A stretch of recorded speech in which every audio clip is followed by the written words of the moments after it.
कपड़े धोने का बड़ा शौक था, कभी नल के नीचे तो कभी तालाब के पास। अरे मेरी नीली वाली लुंगी नहीं दिख रही है। विभा की अम्मा कहाँ रखी है लुंगी? अरे वो तो विभा ने परसों ही धोकर रखी थी आपकी अलमारी में, देखो वहीं होगी।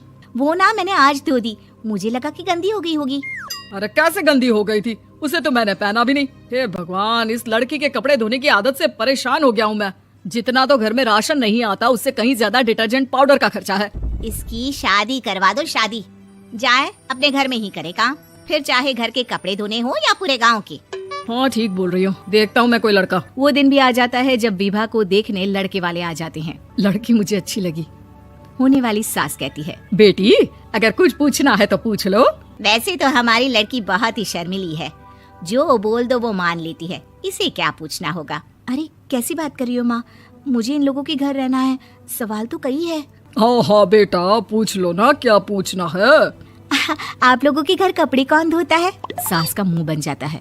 देखो अगर तुम ये कहना चाहती हो कि तुम्हें कपड़े धोने नहीं आते तो सुन लो, कपड़े मैं ही धोती हूँ, लेकिन तुम्हारे आ जाने के बाद मैं रुमाल तक नहीं धोऊंगी। अरे चुप रहना भाग्यवान, बहू बेचारी घर आई नहीं, उसे डराना शुरू कर दिया। वो क्या है ना बिटिया, अभी तक तो ये कल्लू की माँ ही धोती थी, लेकिन अब तुम्हारे पापा तो दहेज में वॉशिंग मशीन देंगे ही।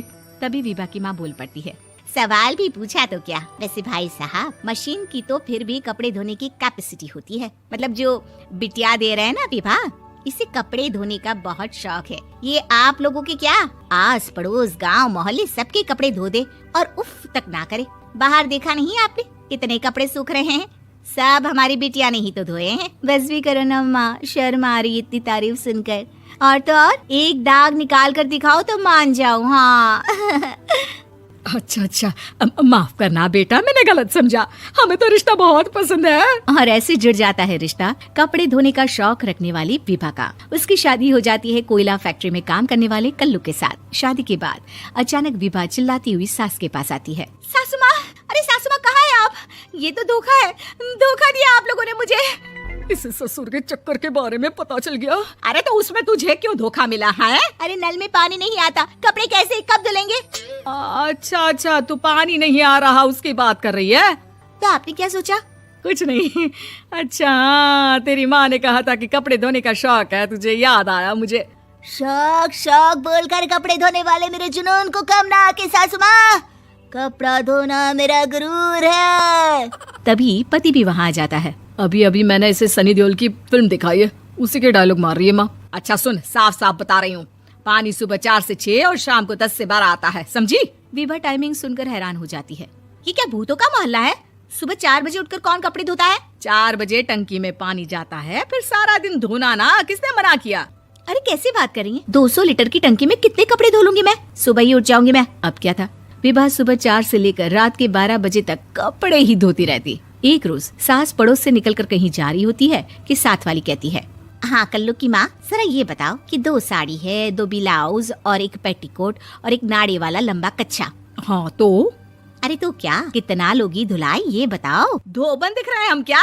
हमारे पति सरकारी नौकरी से अभी अभी रिटायर हुए हैं और बेटा सुपरवाइजर है कोयला फैक्ट्री में। धोबन समझ रखा है हमें? हाय रे कल्लू की अम्मा, माफ कर दो, वो तो मोहल्ले में यही सब बता रहे थे कि तुमने बहू को कपड़ा धुलवाने के काम में लगा दिया है। सास को पड़ोसन की बात सुनकर गुस्सा आ जाता है। वो घर पहुंचती है जहां घर के बाहर ही इतने सारे कपड़े सूख रहे होते हैं जितने कि किसी धोबन के घर पर। अरे ओ कल्लू की दुल्हन, बाहर निकल। माँ जी यहीं आ जाओ, बाथरूम में चादर धो रहे हैं हम। अरे अभी हम धोते हैं, तुमको बाहर निकलो। ये आस पड़ोस वाले बोल रहे हैं कि हम बहू से कपड़े धुलवा कर उसे कपड़ा धोने वाली बना दिए हैं। अरे छोड़ो ना माँ जी, किन लोगों की बातों में आती हो? आस पास के लोगों का तो काम ही होता है कि वो किसी तरह सास बहू को लड़ा दे।